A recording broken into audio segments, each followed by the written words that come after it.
Padahal dari awal saya mengatakan hendaknya presiden menjadi negarawan, be netral di dalam pilpres, termasuk pemilu, dan buat legacy warisan yang baik untuk mengakhiri masa jabatan. Untuk 2022 sudah terlihat dia ada kecenderungan untuk mengendorse seseorang, mulai dari Pak Prabowo, this is your turn, ya, atau rambut putih dan wajah berkerut. Kalau misalnya Nasdem ditendang karena mencapreskan Anies, maka berarti Presiden Jokowi betul-betul menabuh genderang perang.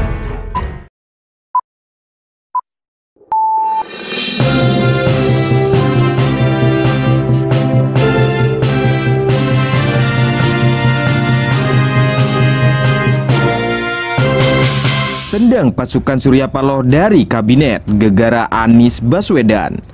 Jokowi disebut serius tabuh genderang perang.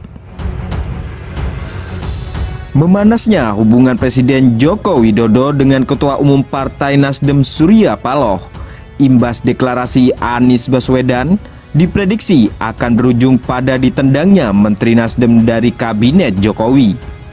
Paling tidak, PDIP sudah terus berusaha agar Menteri Nasdem dievaluasi.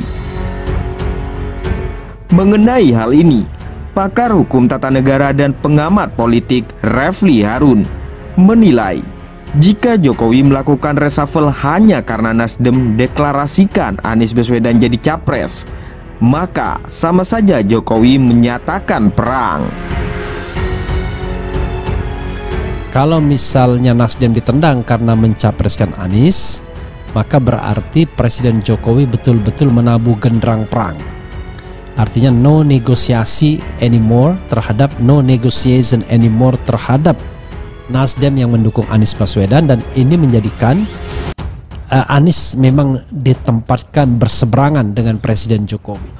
Ujar Refli melalui kanal YouTube miliknya, dikutip hari Senin 2 Januari 2023. Refli pun menegaskan bahwa reshuffle adalah hak prerogatif seorang presiden.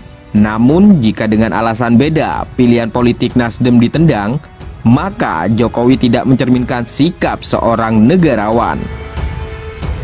Sebagai pemegang kuasa tertinggi, Jokowi menurut Refli diharapkan netral dalam pemilu 2024 dan tak condong ke salah satu calon. Padahal dari awal saya mengatakan hendaknya presiden menjadi negarawan, be netral di dalam pilpres, termasuk pemilu, dan buat legacy warisan yang baik untuk mengakhiri masa jabatan. Ujar Refli.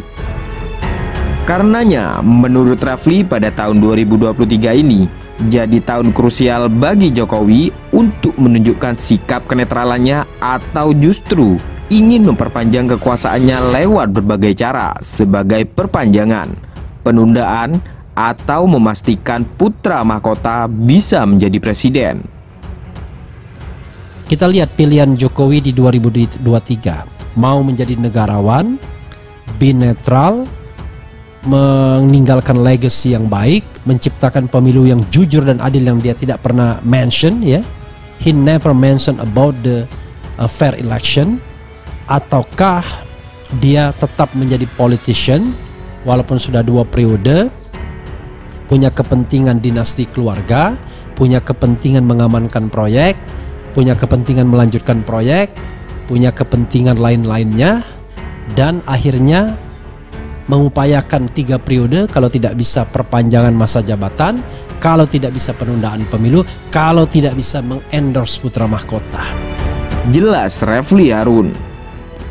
Berdasarkan rekam jejak Jokowi di 2022, Refli menilai Jokowi sudah punya kecenderungan mendukung calon tertentu.